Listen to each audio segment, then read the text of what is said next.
J'apprends à lire. Disney Moana 2, le grand voyage. Depuis que Moana a restauré le cœur de Te Fiti, elle est devenue une légende vivante sur l'île de Motunui. Les conteurs partagent son histoire comme une partie importante de l'histoire de l'île. Les habitants de Motunui honorent maintenant leur passé de voyageurs. Ils construisent de nouveaux canoës pour naviguer au-delà du récif et vers l'horizon. Moana rentre d'un voyage en mer. Elle explorait d'autres îles, espérant trouver d'autres personnes.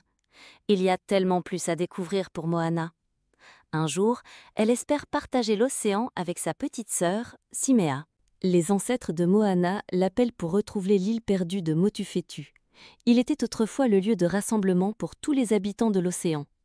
Le voyage vers la mer lointaine sera long et dangereux. Moana rassemble un équipage et ils partent en voyage épique.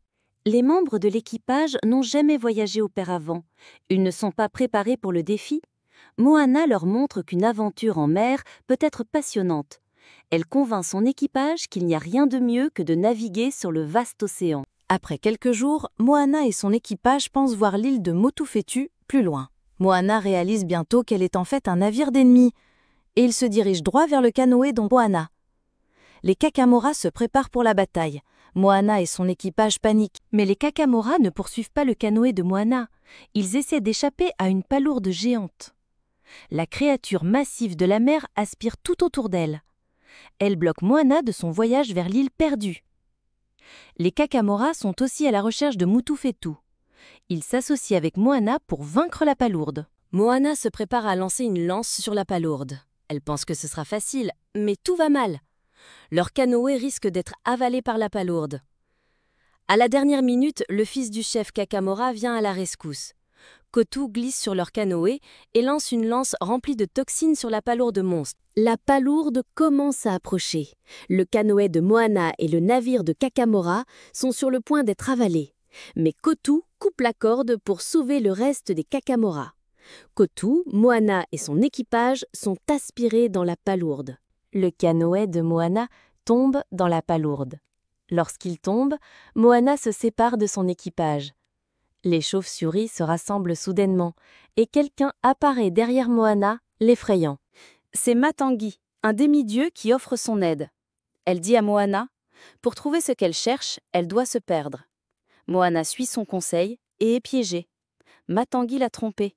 Pendant ce temps, l'équipage trouve un demi-dieu familier attaché. Matangi a piégé Maui aussi. L'équipage récupère le crochet magique de Maui. Il se libère et les aide à trouver Moana. Peu après qu'il la trouve, Moana localise un portail secret.